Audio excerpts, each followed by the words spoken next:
What's up, everybody? Do you wish that life came with a rule book? Are you just confused when it comes to how to live a gosh darn good Yes, life? Well, you're all in the luck time. because today we are talking about the rules of life adapted from the rules of the internet. This is the Existential Stoic podcast. I'm Randy. That's Danny. What's going on, Danny? What's up, Randy?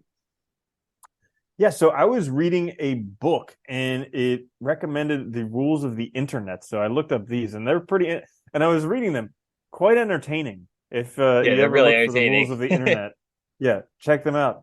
But I was like, hey, these things could be applied to life, just not the internet. And even more so, we can make an episode about this. Heck yeah. And who doesn't Yeah. love this? I love this. Yeah. So the first few we're not going to talk about. We're going to skip down to like rule number 11 to start there, except for rule number 0. Don't fuck with cats. And this is That's a good something one. it's important because cats are crazy. Like I was actually watching this thing the other day. I didn't realize how crazy cats are. Okay? They're crazy. So I was watching this thing where there was I think it was lions, okay? And they were eating some animal carcass right by a watering hole. And some crocodile. There were probably like 4 lions and like 5 crocodiles come out of the watering hole to take this thing. Lions are not scared of it. Nope. Swatting the crocodiles on the mouth. Did not Yeah. care. Crocodiles So, backed off. you know what's funny?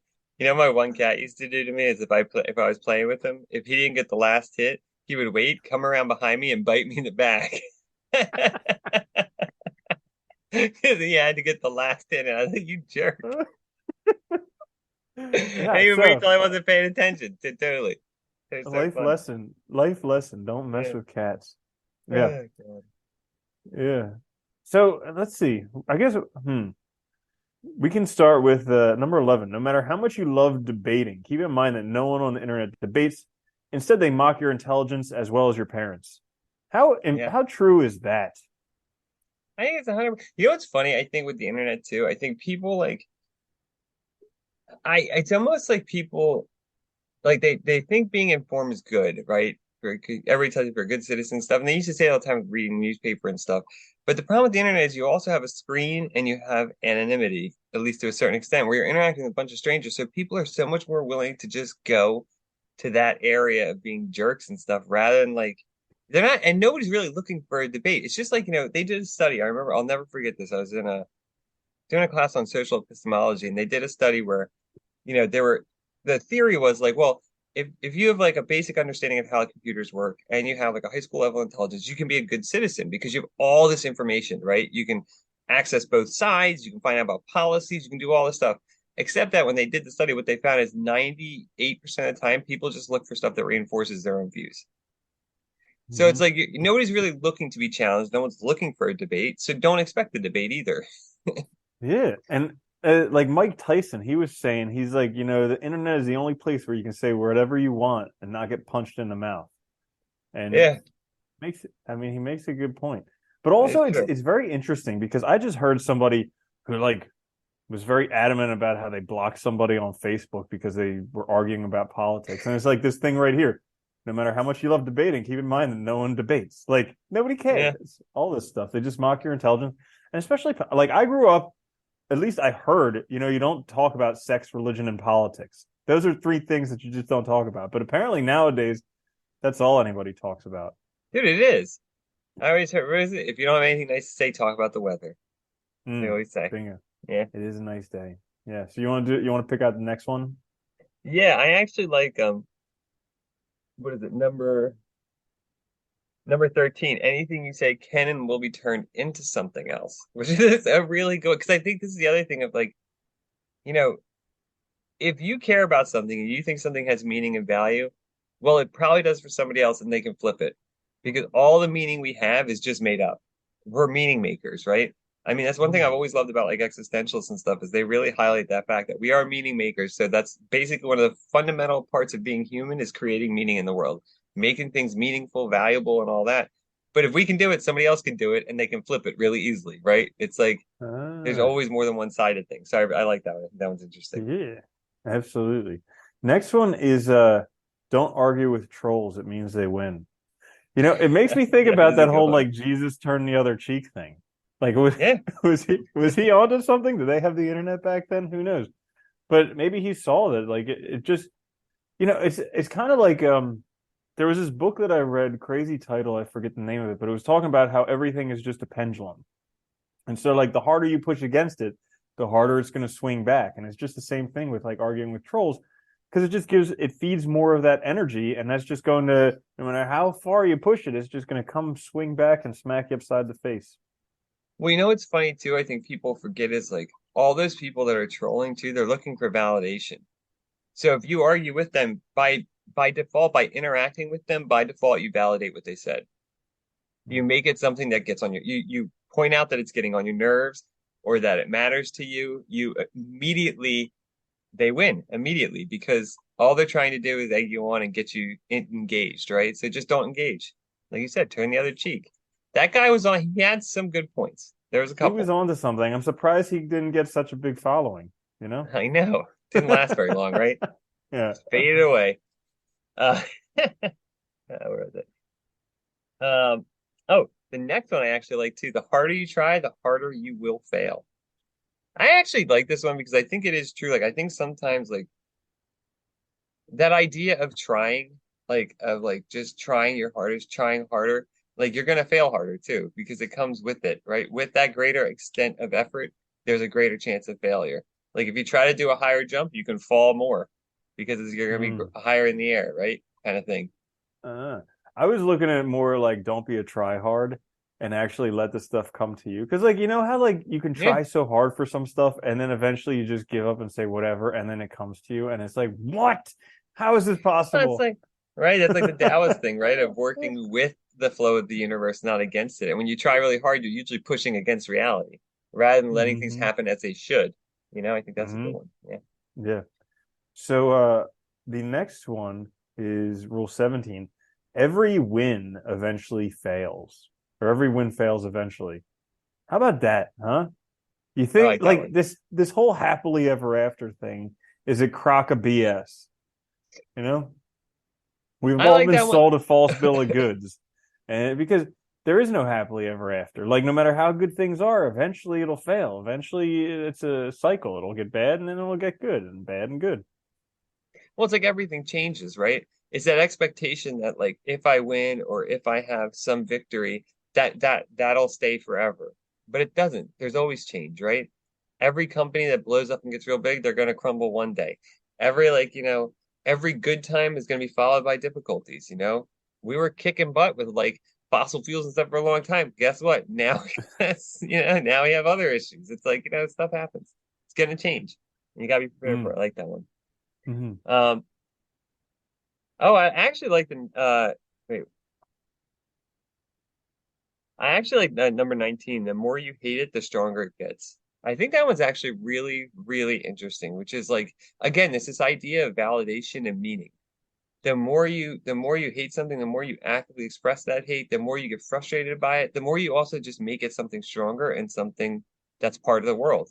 I think people forget like that we have power. Like part of the power of being meaning makers is that you can also just ignore things and not recognize them, not give them any sort of voice, and then they fade away. But the more you kind of focus your Hmm. energy on it, and I think that's why, the news, social media, so much of it is about emotions because it gets people riled up and makes it this big thing that really isn't anything. Yeah. And what you resist persists. So Yeah. like yeah, oh man, I've been reminded of that so much recently. It hurts. So much it hurts. Yeah. Uh Number 20. Nothing is to be taken seriously. How about that? Not even life. None of us are going to get Yeah. out of it alive. Don't take it seriously.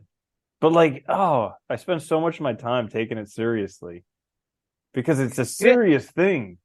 The internet is serious business. Like life is serious business. Yeah. Yeah, but is it though? I mean, you're right. None of us make it out alive. The end is the same. No matter what you do, the end's the same. No matter how much you get, no matter whether you win or not, guess what? There's new players the next day after you fade Hmm. away. It doesn't matter anymore. And it's really funny too, because the other thing I like about that, Nietzsche always said too that like, we need to laugh at ourselves. and we need to like essentially like we need to be more aware of our folly and like laugh at our folly. Mm. Like because we all make mistakes, we all do dumb stuff, we all, get involved in things we shouldn't. We all, it's like so just laugh at it instead of making it this big deal, instead of making it such a defining part of your life, laugh at it and move on.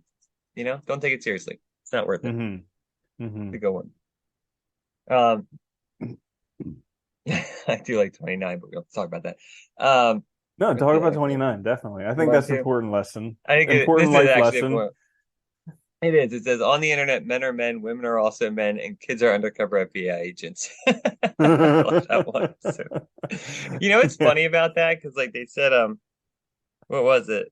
I saw a thing. I don't know if this is true or not, but I saw a thing where a kid was talking about like making money stripping in the metaverse, and it was a guy, obviously, but he was like, his avatar was a girl and all, and it's just cracking me up because it's like, isn't that so characteristic that like it's like Mhm. men watching a guy pretend to be it's like this whole like thing, and that's the Yeah. internet. Well, Yeah, that's because, yeah, if you want to know why women are men on the internet, you have to look up rule number 31 because that's the reason why. Because yeah, again, yeah, it goes back to the everybody, not being responsible for what they say or do on the internet. So that type of yeah. thing. Uh, let's see. What else? Oh, rule number 36. No matter how fucked up it is, there's always worse than what you just saw.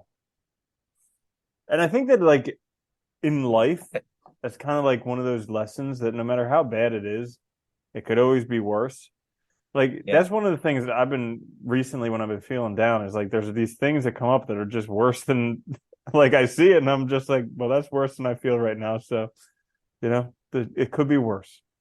Well, it's an important life lesson I don't think you realize, especially until you're older, and not even then always, right? Which is like not only like that your situation could be worse, that that like no matter how bad it is, your life can definitely get worse. So like keep that in mind, but also that no matter how bad things are that you see, they can always be worse than that. But we always act like whatever bad event, like it's the pinnacle or the ultimate, right, of like evil, terribleness, whatever. And the reality is like it can definitely get worse. And if we don't keep that in mind, we can lose sight of the fact that like, you know, things can go downhill even further.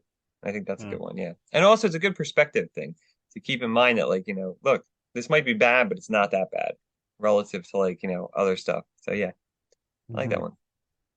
Um,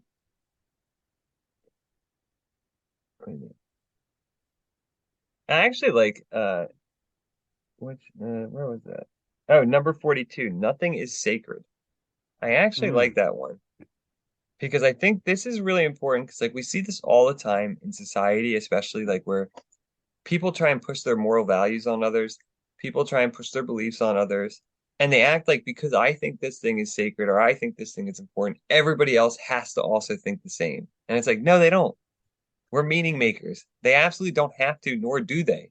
So don't expect others to think the same way just because you think that way. And don't expect people to act a certain way just because you think you should act that way. If you don't have those expectations, you won't be let down. Hmm. Yeah, I couldn't agree more. I've read one of the most frustrating books I read was the autobiography of Malcolm X. Like the first half of it, loved it. But then when he became a black Muslim and he was concerned about only one truth and everybody has to accept that truth, Yeah. I was It's just like, no, they like, don't, okay, dude. yeah, Sorry. lost me on that level. So yeah, nothing is sacred, definitely. But going back to rule number 38, no real limits of any kind apply here, not even the Oh, sky. Yeah, how about that? Because and you also skipped number. Oh wait, no, never mind. Yeah, 38. But anyways, no real limits of any kind, not even the sky. Because who's to say what the limits are? Like, are we God? Did we create this world? No. I mean, but like, and I'm not saying like God created this world, but I'm just saying, did I create this world? No, I didn't. Maybe I created my perception of it, but I didn't create this world. So for me to think that this little gray matter up here knows what's possible and knows what's not is kind of a little bit like highfalutin. yeah, it is. I also like that one too, though, because I actually didn't even see that one. I also like that because the fact that like no real limits apply, because so often we limit ourselves by our imagination, by social values, by what other people think. And really, if you can see past that stuff, there is no limits. There's no limits to how we interpret reality. There's no limits to what we can do unless you try. And then you fail. I mean, that's the real way to test your limits and find out, right? And I think like until you do that, you don't know. And I think this is like one of those other situations where we all the time we think we know something or we think we know how something should be before we even do it. And it prevents us from so much, right? From so Mm-hmm. much better lives, better things, whatever. And I think, yeah, that's a good one. Mm-hmm. Um, let's see. I was thinking 40 if you wanted to I take a look like at that 40 one. actually. Yeah. Even with cruise control, you still have to steer. I really like that one actually because it is a good one. Like you can, I was thinking about that with driving is great because like you can set your car to keep the speed, but you still have to pay attention, right? You can't just like drift off and go somewhere else. And I think this is so true. There was all those accidents with the Teslas when they had their automatic driving, right? Because people just like trust this stuff. But it's like, yeah, you can trust it to a point, but somebody made it. So don't expect it to be perfect. Keep an eye on it and pay attention to what's going on. Don't let the thing control you. Yeah, and even like not just cars, but actually in life. Because like Yeah. sometimes you can get in the groove and it's like you're in cruise control and you totally let things slide where you normally wouldn't let them slide. Maybe, not being who you would have been in a normal situation, maybe not appreciating people as much as you would normally appreciate them or other things, or not putting in the effort that you would normally do because you think it's a short thing. And Well, I so think that's a like, wait, real quick. I think that's a great place where it applies to is like taking stuff for granted, right? Just like thinking it'll always be that way or always be a certain like this good or whatever, and then you don't put the work in, so it becomes terrible, right? Because you mm, didn't do your end of it. hmm yeah, so you always have to steer. Uh, how about this one? Let's see what you think about this one. Number 43. The more beautiful and pure a thing is, the more satisfying it is to corrupt it. Do you do you agree or disagree? Me? I actually, you know what's funny? I actually think Nietzsche said that like, there's so much joy in creation and destruction because Mm, human beings, if we're think about it, if we're meaning makers and we're creators, we like to build things, we like to make things, we like to make, all kinds of stuff. But there's also a pleasure in destroying what we create, right? There's also a pleasure in tearing down because in order to make new stuff, you have to tear down old stuff. And I think, it's on the internet, especially with technology, there is that value in destroying systems, destroying norms, destroying stuff, and trying to build something new from that. But I think that also applies to life. Like, our recent quick fix on beginning again. You can't begin again unless you lost something before, unless something came to an end. So I think there is a lot of truth in that, that there is a certain sense in which destroying things can be exciting and fun. And I think especially when they're beautiful, especially when they seem because you want to like make something different. mm. I get what you're saying. I'm kind of I'm not conflicted saying it's about this good. one. Yeah, I'm not Yeah. saying you should do that, but like I'm just saying like I think there is something to it. I was kind of conflicted about this one because like I get it when there's like a puddle, kid loves to jump in it, or like a sandcastle Mhm. loves to knock it down. But then I was thinking, okay, so like we have a beautiful beach and then just pollute it with plastic and stuff like that. Is that satisfying? No. How about like a beautiful woman and then punch her in the face and she gets all bloody? Is that satisfying? No. But it's like, Well, yeah. but wait, hold on. Go back to the example of the plastic though, because I think is it satisfying? I don't know. We keep doing it. So maybe to a certain extent it is because there's certain satisfaction of convenience and stuff that people are unwilling to give up. Isn't there part of that there that we have this beautiful world around us that we destroyed because of conveniences that we refuse to give up? There is something to that, I think.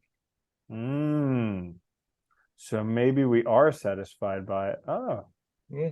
Dude, just Oh, to give you a quick, I didn't actually see that. Like the satisfaction of using plastics yeah, and not recycling them and throwing them in the water.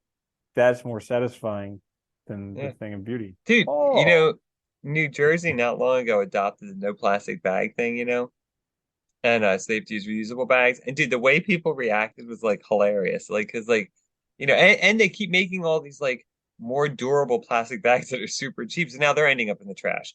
And it's like yeah. they're thicker and worse. And it's like I don't even know. It's just like we're just addicted to convenience and small comforts that we don't even recognize the damage we're doing to the world around us. And whatever happened to paper bags? They're freaking biodegradable. Yeah, Like, well, what's the deal? I don't know. Yeah. And easy to make from recycled stuff. So Yeah. All right. Yeah, is so that I you think or it's me? yours. You're Oh, okay. next. I'm sorry. Um, Let me see. Well, I think we're oh, getting towards 45 the is good. oh, Yeah. oh okay. Or should we do 44? Oh, go for it. No, no, no. 45 is good. Okay. When one sees a lion, one must get in the car. How did you Mm. take this one? Because I didn't actually read the explanation. Oh, I haven't read the explanations for any of them, Yeah, I but haven't either. it's probably a meme. I Yeah, I okay. would guarantee it's Yeah. also a meme. But yeah, when you see a lion, get in the freaking car. That way it won't eat you. Yeah. Don't stand there, take pictures, don't get dumbfounded, don't, I think part of that is like get away from it, right? When you see something bad, move away, don't move towards it. Because there's But that isn't that tendency to move funny towards. how we do this exact we know what bad things are for us and we go do it anyways. We're like, Yeah, just oh, like, I'm dieting. I shouldn't eat ice cream. But you know what? I've been good today. I went to the yeah. gym. I'll have an ice cream. It's funny. It's like we were talking about before. It's like we have all this knowledge and tools, and it's like when you need them most, that's when you lost your bag. That's when you forget them, right? And it's like it happens all the time. Because I think there is also a part of us that like fetishizes being like upset and depressed and like meh and like we feel good. There's a weird feeling of validation or something in that. I don't know. It's bizarre. Dude, there's at least two or three people living inside of here. Like there's Oh the yeah. one when there's a one when I'm feeling good, there's the one when I'm feeling bad, and then maybe there's like a neutral one. But it's just Yeah. like definitely the one when I'm feeling good and the one when I'm feeling bad don't even relate. They're like different hemispheres of the brain or something. You know what? I think I mentioned this before. I'll stop mentioning Nietzsche today, but he actually thought that the self was a collection of drives that were like all independent, like all selves. So it was like a community. We're like a community of selves, not one self. And I thought that was really interesting because there's like many selves, right? Like we fight with ourselves all the time, and every drive he thought wants to express itself. You're good, you're bad, you're indifferent. They all want to. So you can be in conflict a lot because it's different drives, different selves fighting each other to be expressed. Huh. That could Yeah, very well be true. Could be yeah, possible. interesting, Yeah. right? It's an I interesting was take just on thinking it. about when you were saying that, I was thinking about mitochondria, and that's how like the inside of our cells is like an organism inside of our organism. So it's like Yeah, maybe we do just have a bunch of cells. Hmm. it is crazy. They were also just a collection of cells, bacteria, and other stuff. It's insane, isn't it? Mm. Yeah. All right. Number 49. No matter what it is, it's somebody's fetish. I like You know what it that. reminds me of? It's like the saying every trash can has a lid. Like sometimes you look at somebody and you're like, how could they possibly be married? And then you see who they're married to and you're like, there it is. All right, got it. Well, it's I like about that one too is it also just reminds you that like that saying like you do you, right? Like everybody likes their own thing. Like don't expect or demand people to like what you like and like realize that like no matter how weird it is, somebody's probably doing it. Somebody probably likes it. I remember they did a documentary on TV. It was about a kid who like fell in love with like a blow up doll things, and like it's like yeah, all right, whatever. Like apparently that's what he likes. I don't know what to tell him, but like it's funny, but Hmm. everybody fetishizes something. Yeah, it's Yeah, interesting. It's a good one. bingo. Um, I guess should we do 61? Absolutely. 61 is Chuck Norris is the exception, no exceptions. I just like that That one. one's so good. Chuck Norris, man. But does that even logically work?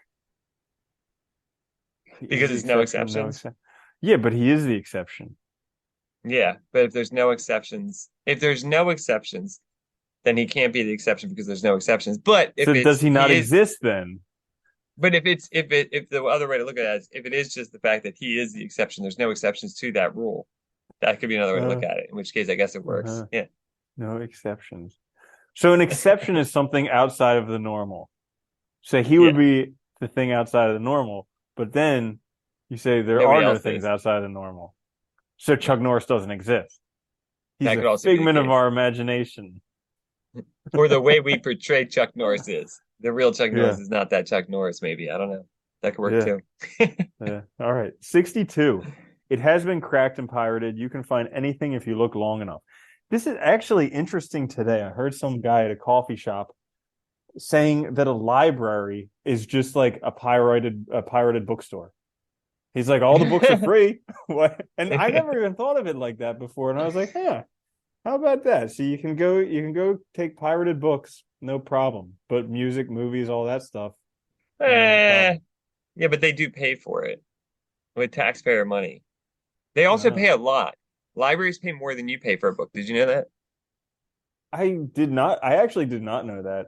But it makes Yes. sense because I remember video stores back in the day when you had like Yeah. VHS, they would have to pay a whole bunch for the videos. Remember, you couldn't even buy them. They were too expensive, right? And like, yeah, I think it's a similar thing. So like, that doesn't quite work because that would be more like, I guess, sort of like you're lending it out, but it's like, yeah, I don't Mm. know. That's a weird one.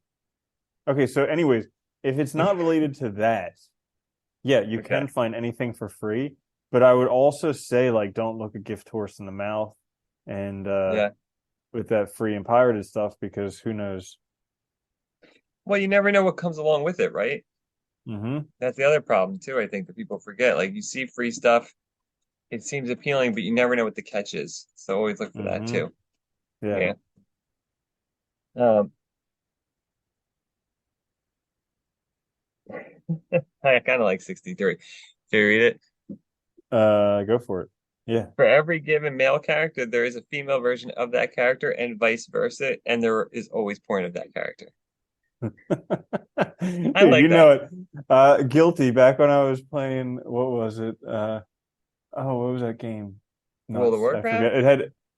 It had Diva and Junkrat and it's some shooting game. I'll forget it anyways. But there was some sexy girl on a robot, and of course there was porn about it. Yeah.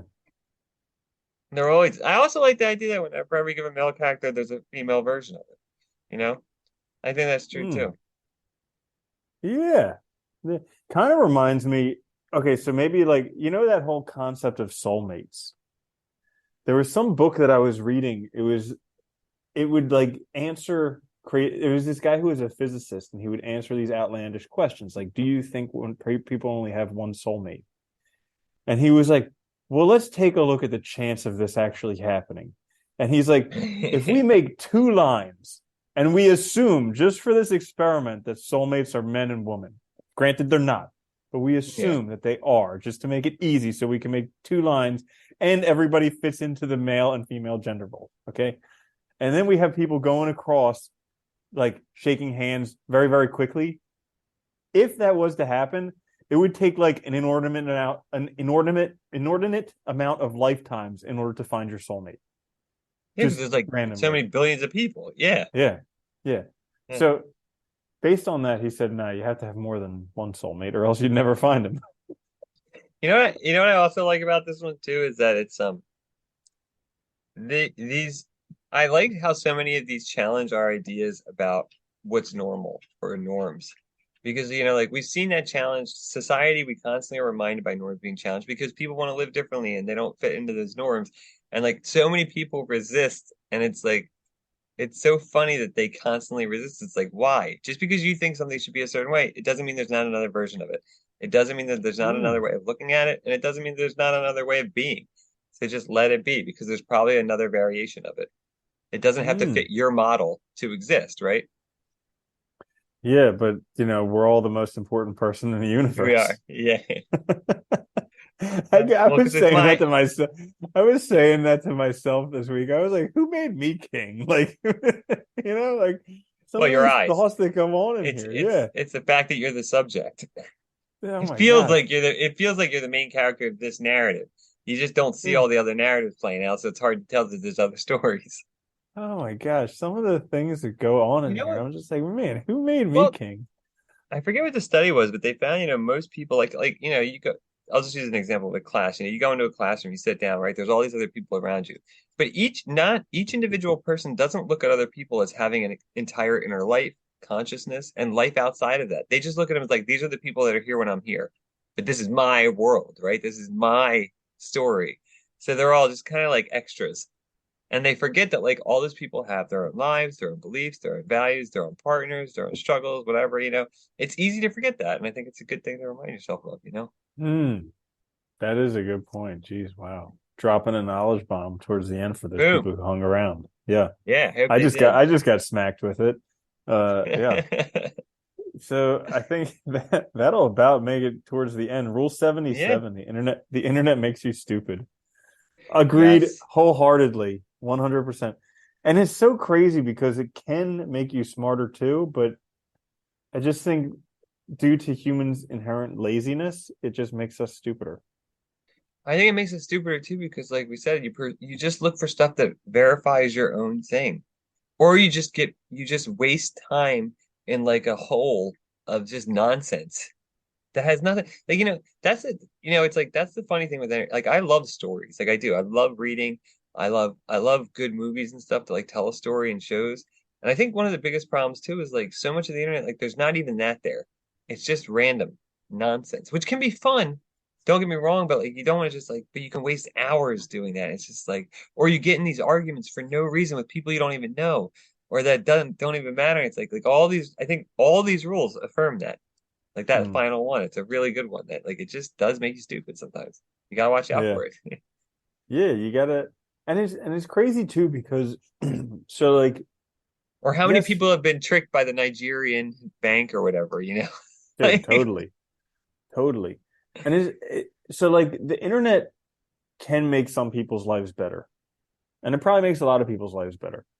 But also it can make people feel more isolated because we have less of those like human to human interactions that basically we if you believe in evolution that yeah. we evolved to need. Not only And that, it also makes people more nervous about those interactions because they're so used to the middle thing, right? the crazy thing is, this is a perfect segue, Danny. So the crazy thing is Mhm. that because they don't have these human to human interactions, they get more nervous. And the thing that they use to quell that nervousness and anxiety is more internet. Yeah, more It's screen like time. it's a vicious cycle. It's really funny how like so much of what we say goes together so well. Mm-hmm. Yeah, rules of the internet. I know, great segue. There you Yeah, go. so I mean, I think that's really crazy that the rules of the internet and rules of life are somewhat intertwined. I actually like this list because the more I look at it, the more I see too, there's a lot of like important truths tucked in there that apply to everything, not just because that's all of life. We're just making meaning. We're just creating things. We're just making this world over and over again. So yeah, it's a good way to keep in Yeah. mind. I think they're good rules. Yeah. Do you think there's any rules of life that didn't get covered in the rules of the internet? Yeah, I'm sure there are. There was a couple too I thought I read on here before and then I missed. I don't know what happened. Um, Hmm. Well, you can but I take guess a look at them. I'll talk about so like rules for life that probably aren't on there. Um, hmm. Sometimes it just stinks, but sometimes it's great, and you really have no control yeah, over yeah, right. It's it. just life. Yeah, I think that's good. yeah. Yeah. I think I think also too, remembering. it's all just make believe and pretend. It's all just pretense. Everything is. So What's yeah, that's funny? the crazy thing. Go for it. I remember no, I remember in grad school, like I forget what professor, but one of them was like, you don't have a problem with like there being no objective truth. I was like, there isn't objective truth. I don't know why everybody's looking for them. They just don't exist.